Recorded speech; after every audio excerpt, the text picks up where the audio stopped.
Meus irmãos, a paz do Senhor, bom dia a todos.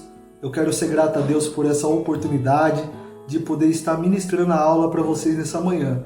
Eu sou o Diácono Luiz Júnior e nós vamos estar aprendendo a lição de número 2, que é a sublimidade das bênçãos espirituais em Cristo. Então não perca tempo. Pegue a sua Bíblia, pegue a sua revista, chama o pessoal em casa e vamos aprender junto, amém? Antes disso, eu peço para você se inscrever no nosso canal do YouTube, EBD Califórnia, porque todas as vezes que sair uma aula nova, você não vai ficar de fora, você vai ficar sempre sabendo através da notificação do nosso canal, EBD Califórnia. Se inscreva, porque tem muita coisa boa lá, amém? Pegou sua revista? Vamos aprender junto. Meus irmãos, acompanhem comigo na revista, amém? Lição de número 2, dia 12 de abril de 2020. O título da lição é A Sublimidade das Bênçãos Espirituais em Cristo. Amém?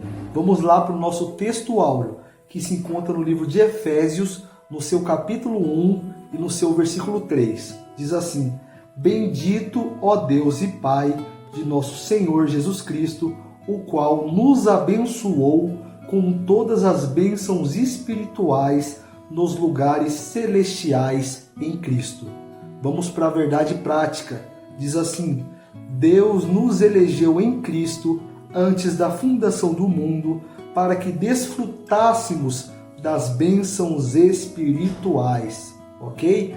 Você que não tem a revista de Escola Bíblica Dominical, você vai poder acompanhar a nossa leitura bíblica em classe através da Bíblia, ok? Que se encontra no livro de Efésios, no seu capítulo 1, livro de Efésios, no seu capítulo 1, nos versículos 3, 4, 9 e 14. Amém? Efésios, capítulo 1, versículo 3. Bendito, ó Deus e Pai de nosso Senhor Jesus Cristo, o qual nos abençoou com todas as bênçãos espirituais nos lugares celestiais em Cristo. Versículo 4. Como também nos elegeu nele antes da fundação do mundo, para que fôssemos santos e irrepreensíveis diante dele em amor. Versículo 9. Descobrindo-nos o mistério da sua vontade, segundo o seu beneplácito que propusera a si mesmo, ou em si mesmo. Versículo 10. De tornar a congregar em Cristo todas as coisas, na dispensação da plenitude dos tempos, tanto as que estão nos céus, como as que estão na terra. Versículo 11. Nele digo em que também fomos feitos herança, havendo sido predestinados conforme o propósito daquele que fez ou faz todas as coisas, segundo o conselho da sua vontade. Versículo 12. Com o fim de sermos para louvor da sua glória, nós o que primeiro esperamos em Cristo. Versículo 13. Em quem também vós estáis, depois de ouviste a palavra da verdade, o evangelho da vossa salvação, e tendo nele também crido, fostes selados com o Espírito Santo da promessa. Versículo 14. O qual é o penhor da nossa herança, para a redenção da possessão de Deus, para louvor da sua glória. Amém? Vamos fazer a leitura da introdução? Acompanhe aí comigo. Nessa lição, vamos abordar a grandeza, a excelência e a perfeição do projeto divino para conceder as bênçãos espirituais aos seus escolhidos. Desde a eternidade, aprove Deus executar um plano de restauração e reconciliação à humanidade caída. Por isso que na carta o apóstolo Paulo se mostra profundamente agradecido pela revelação do mistério que estivera oculto desde todos os tempos. Ele nos convida a louvar e a glorificar a Deus pela sua bondade e misericórdia para com todos os pecadores.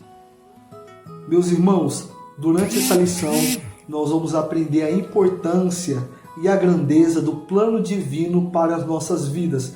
E que plano é esse? Você sabia que antes do início dos tempos, Antes da fundação do mundo, você já era para ser abençoado e você já é abençoado?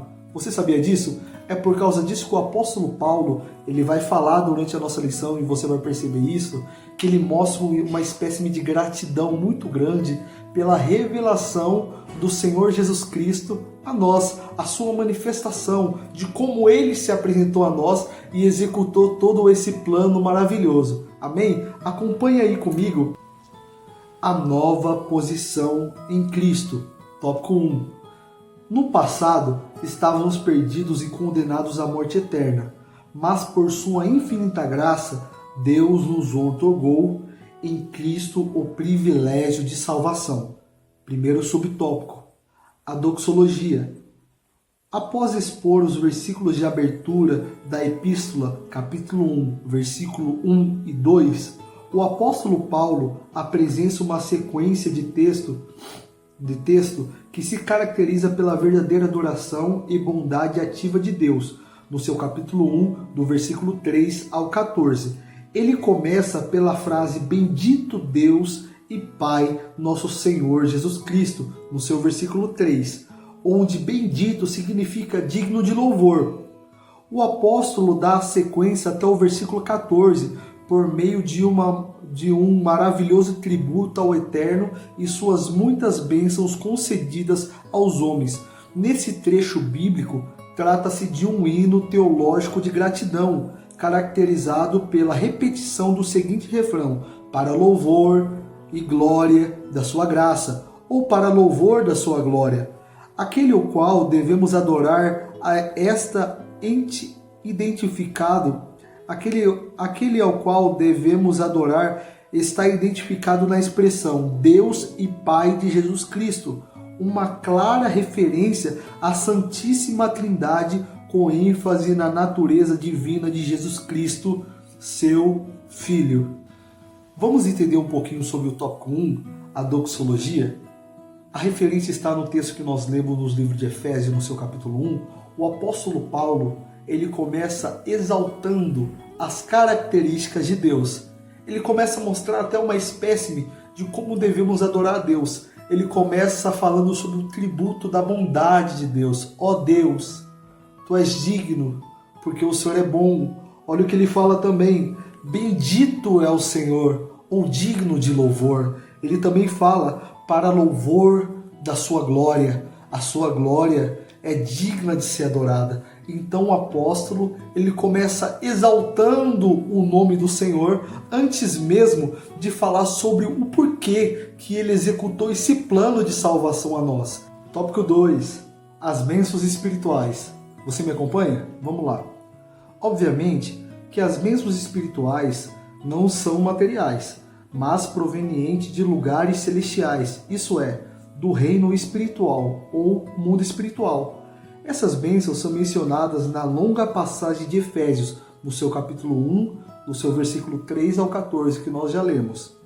Tais como: Deus nos elegeu para sermos santos, predestinou-nos para sermos filhos, nos fez agradáveis para si, remiu-nos por meio do seu sangue, ou nos limpou por meio do seu sangue de Cristo, acolheu-nos por sua vontade redentora, revelou-nos a palavra da verdade, selou-nos com o Espírito Santo da promessa.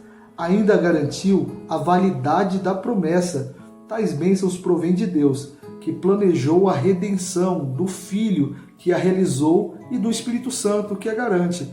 Essas bênçãos nos conduzem a exclamar como Paulo: Bendito seja Deus. Amigos, todas as bênçãos espirituais mencionadas no livro de Efésios, capítulo 1, como nós lemos, e também no nosso subtópico, têm como origem aquilo que a gente vive ouvindo como mundo espiritual, um lugar onde Deus tem total domínio. Ué, Deus não tem domínio também do mundo natural e do nosso mundo terreno, físico? É claro, o nosso Deus tem domínio sobre todas as coisas. O que eu estou querendo dizer é que muitas das bênçãos que eu e você desfrutamos hoje têm como origem o mundo espiritual. E eu vou te provar isso. O texto de Efésios também vai dizer o seguinte, olha, que nós fomos remidos pelo sangue de Jesus. Isso quer dizer que nós somos lavados, limpos do pecado. Quer dizer, mudança de vida. Você bebia, não bebe mais. Você traía, não trai mais. Você roubava, não rouba mais. Olha aí, a bênção espiritual se manifestando na vida natural do crente. É isso que nós queremos dizer. Muito do que você vive hoje tem origem espiritual, assim como o texto de Efésios falou. Vamos para o terceiro subtópico, a nova condição? Me acompanha aí. A expressão em Cristo significa que somos abençoados com toda a bênção espiritual, a partir da sua pessoa e obra realizada no Calvário. Relaciona-se ainda com a nossa experiência de conversão a Ele. Essa nova vida é conferida somente quem está em Cristo, isto é, o oposto da antiga vida em Adão, escravizada pelo pecado. Desse modo, não andamos mais em trevas, mas como filhos na luz. Portanto, nossa nova posição é caracterizada pela salvação em Cristo e por isso desfrutamos de todos os benefícios advindos dessa redenção. Gente, olha que legal que fala a respeito desse subtópico, a nova condição. Em Cristo já está incluso todas as bênçãos espirituais possíveis para a sua vida. Então, quando estamos em Cristo, automaticamente já estamos abençoados com toda espécie de promessa que Deus nos deu. E olha que legal também o paralelo que ele faz. Como em Cristo significa você estar na nova vida, na vida de abandono ao velho homem. Então, em Cristo é nova vida. E ele usa em Adão como uma vida antiga. Não sei se você consegue entender. Ele faz um paralelo como se a expressão em Cristo, quando estamos em Cristo, desfrutamos de uma vida nova, de uma vida aproveitável, de uma vida eterna e não falível. Mas em Adão, desfrutamos a vida do antigo homem, a vida de pecado, a vida de falha. É interessante saber sobre a condição que estamos vivendo hoje, ok? Vamos agora para o segundo subtópico, ok? Uma vida cristocêntrica neste mundo e também aproveitando o primeiro subtópico, a revelação do mistério. Vamos lá. Embora o pecado tenha adentrado ao mundo, Deus projetou a primazia de Cristo na remissão dos pecadores e na restauração de todas as coisas para o louvor de sua glória. Primeiro subtópico, a revelação do mistério. A frase descobrindo-nos o mistério da sua vontade sinaliza a revelação da verdade que está oculta aos santos de Deus. Essa verdade diz respeito aos decretos eternos de Deus planejara por sua soberana vontade, com o propósito de salvar os pecadores. Essa vontade divina é revelada segundo o seu beneplácito, isso é, de acordo com o que lhe agrada fazer por amor e misericórdia. Sua vontade foi executada conforme o seu desígnio, por intermédio de Cristo, para que o Filho em tudo tivesse a preeminência. Queridos, a respeito do subtópico, a revelação dos mistérios, isso está fazendo uma referência direta ao versículo 9 do capítulo 1 do livro de Efésios, que já foi lido. Mas vamos dar uma revisada para a gente entender? Olha lá, versículo 9. Descobrindo-nos o mistério da sua vontade, segundo o seu beneplácito, que se propusera a si mesmo. Esse versículo sinaliza a revelação do plano de salvação de Deus ao homem, que pela sua vontade ele planeja, ele arquiteta esse plano, ele faz todo o roteiro e ele mesmo executa o plano de salvação. É interessante a gente falar mais uma vez que Deus ele não tinha nenhum tipo de obrigação de fazer um plano, mas ele por amor, ele resolve fazer um plano de redenção e levantar um homem que estava caído pelo pecado. Amém? Vamos fazer então a leitura. Segundo subtópico, a plenitude dos tempos. Acompanhe aí comigo, amigos. Paulo revela que o plano divino é fazer convergir em Cristo todas as coisas. Isso inclui tudo o que foi criado por Cristo, para Cristo e os que subsistem em Cristo. Implica dizer que todo o universo, céus e terras estarão submissos à autoridade e soberania de Cristo. Aquilo que a gente conversou, que Deus ele tem domínio tanto do mundo espiritual quanto do mundo natural. Nesse sentido, a ruptura provocada pelo pecado de Adão é restaurada completamente em Cristo. Essa declaração não tem conotação universalista. A ideia do que no fim todos serão salvos, mas que finalmente tudo será como Deus planejou. Cristo, a cabeça da igreja e também a cabeça do universo. A dispensação ou a administração desse plano será da plenitude dos tempos. Aqui, a palavra grega para tempos não é cronos, que traz uma ideia de cronologia, mas kairos, que se refere ao tempo divino previamente determinado para que todas as coisas estejam sob o domínio de Cristo. Amém? Gente, a plenitude do plano de Deus é saber que todas as coisas foram feitas por Ele, para Ele e em função dele. Tudo é dele, nada foge do domínio de Deus. Até mesmo o plano para salvar o homem foi arquitetado por Deus, ele foi organizado por Deus, administrado por Deus e até executado pelo próprio Deus. Essa intervenção, tudo isso também foi feito para a glória de Deus. É interessante dizer que existe um debate a respeito do plano de salvação que fala muito por que pessoas vão para o inferno se Deus ama a todos e Deus não tem prazer, na morte eterna do ser humano. Mesmo que pessoas se percam por opção própria, Deus ainda está sendo glorificado, porque o seu plano está sendo praticado assim como ele deseja. E qual é o plano de Deus? Oferecer uma oportunidade ao homem. Já o negócio de aceitar essa oportunidade e agarrar a vida eterna é conosco. O Espírito Santo, ele sempre vai trabalhar para nos lembrar de que somos pecadores e dependentes de Deus. Mas mesmo assim, existem pessoas que, embora o Espírito Santo de Deus trabalhe nelas, elas se recusam a abraçar a vontade, muitas vezes na ilusão de que haverá um amanhã ou que sempre haverão oportunidades. Mas independente de pessoas se perderem ou não, o plano de Deus sempre continuará sendo perfeito, sempre continuará sendo lindo e maravilhoso, porque foi Ele quem arquitetou. Amém? Vamos estar lendo então o terceiro subtópico?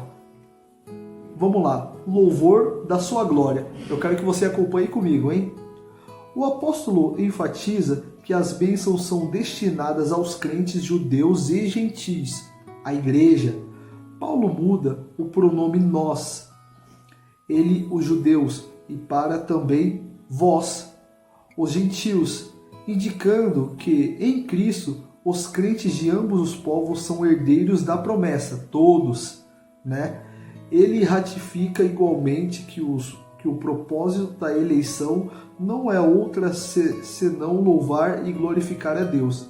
Isso assinala não somente adorá-lo com palavras e ações, mas também levar outros a fazer o mesmo. Por conseguinte, tudo o que somos, fazemos ou possuímos vem de Deus, pois começa a sua vontade e culmina a sua glória. Amém? Vamos correr um pouquinho para o nosso terceiro tópico. O Espírito Santo, penhor de nossa herança. Pegue a sua revista e me acompanhe aí, hein? O Espírito Santo desempenha um importante papel no plano de salvação idealizado por Deus Pai. Primeiro subtópico. O selo do Espírito Santo. Aquele que ouve a palavra de Deus, o Evangelho de salvação, e que por meio de fé se rende a Cristo, recebe o selo do Espírito Santo no momento de conversão. Nos tempos bíblicos, o selo era usado como um sinal de propriedade e posse pessoal. Ao conceder o Espírito Santo ao crente, Deus identifica os que pertencem a Cristo, pois o Espírito testifica daqueles que são filhos de Deus, e o maligno não lhes toca. Assim, a terceira promessa, a terceira pessoa da Santíssima Trindade, tem o papel fundamental de regenerar, purificar, santificar o pecador. Ele é quem convence o ser humano do pecado, da justiça e do juízo, e que também produz no crente o verdadeiro relacionamento com Deus por meio do fruto do Espírito. Coisa linda, né, gente, esse texto. Gente, é interessante dizer que na antiguidade, no Antigo Testamento principalmente, os reis possuíam um anel, um símbolo do brasão, daquilo que identificava eles como rei.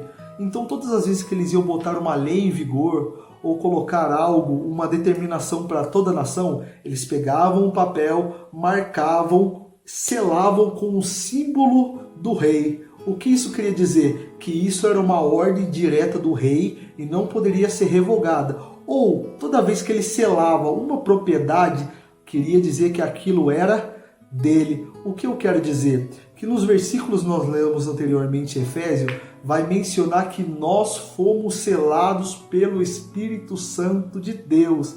Você é propriedade do Espírito Santo de Deus. Muitas vezes nas nossas vidas, enfrentamos desafios tão pesados que nós nos encontramos de cabeça baixa, pelos cantos, entristecidos, ou até mesmo pelos nossos próprios pecados e falhas. Nós nos entristecemos e pensamos que Deus não quer mais nada conosco. Mas eu tenho uma boa notícia para te dar. O texto que nós lemos em Efésios diz que nós fomos selados pelo Espírito Santo. Ei, o Espírito Santo de Deus é Ele quem te aviva neste momento. É Ele quem te dá força. Se você está desanimado, clame a Deus. E o Espírito Santo de Deus vai te avivar, porque você é dele. Uma vez que o Espírito Santo de Deus foi selado em você, ele ainda está aí dentro. Amém? Você, por favor, que está me acompanhando na leitura, vamos ler o segundo subtópico, que é o penhor da nossa herança. O penhor da nossa herança. Vamos lá. O termo grego, arrabon, pode ser traduzido como depósito, penhor, garantia ou ainda a primeira parcela. Gente, eu não sei muito de grego. Se alguém souber mencionar melhor esse termo, eu acho que é arrabon mesmo, viu? A palavra tem origem semítica e era usada nas transações comerciais para assegurar o preço ou garantir o pagamento de algo. Paulo ensina que o Espírito Santo é o depósito que garante a nossa herança em Cristo. Tudo isso significa que aquele que tem selo do Espírito Santo tem a salvação garantida. Isso não quer dizer que o crente está salvo para sempre, independente da sua conduta, mas que a redenção está válida aos eleitos em Cristo que permanecem fiéis. Amém? Gente, estamos chegando aqui próximo da nossa conclusão. Vocês estão entendendo? Antes da gente dar prosseguimento aqui para a nossa conclusão, eu quero convidar você, qualquer dúvida que você tiver, escreve nos comentários do vídeo aqui embaixo. Lá no rodapé está escrito comentários. E aí eu tenho certeza que tanto eu quanto o nosso irmão Wildo ou qualquer outro irmão que está responsável pelo canal do YouTube vai estar respondendo as suas perguntas e as suas dúvidas sobre a escola bíblica, ok? Vamos lá então para a conclusão. Nossa porção da Epístola aos Efésios, o plano divino, resulta na reconciliação do ser humano com Deus, por meio de Cristo e na restauração de todas as coisas visíveis e invisíveis. Ambos o propósito devem redundar em louvor à glória ao Deus eterno. Na plenitude dos tempos, todo o desígnio divino será plenamente executado. Meus irmãos, para a gente fechar a respeito dessa lição, nós começamos falando a respeito de bênçãos espirituais. Nós começamos falando de tudo que nós vivemos hoje é fruto de algo espiritual que foi gerado por Deus. Tudo começou com um plano. Não tinha ninguém que morresse por nós. Então lá no céu, o próprio Jesus se prontificou a descer, a largar as suas vestes de glória, a largar o seu trono para descer para o mundo natural, para morrer na cruz por você. O que eu quero dizer? Que todo um plano foi arquitetado para salvar a minha vida e a sua vida. Deus ele teve todo o trabalho de arquitetar, de administrar, de fazer e executar um plano de salvação. Eu quero dizer, para fechar, que Jesus te ama e que Deus tem uma obra na sua vida. Você acha mesmo que se Deus não te amasse, Ele não fazeria todo esse plano só para pegar você, só para te levar para o céu? Então, você que ainda não conhece Jesus e deseja ter um encontro, que seu coração está ardendo, eu quero te convidar a aceitá-lo, a ter uma vida nova, a viver em Cristo, assim como a lição diz. Que Deus te abençoe, até a próxima lição, e eu peço mais uma vez, se inscreva no nosso canal no YouTube, aqui vai aparecer aqui embaixo. As dúvidas que você tiver, se inscreve aqui também nos nossos comentários, e eu tenho certeza que na próxima lição você ainda vai ser ainda mais abençoado. Um grande abraço, Deus abençoe.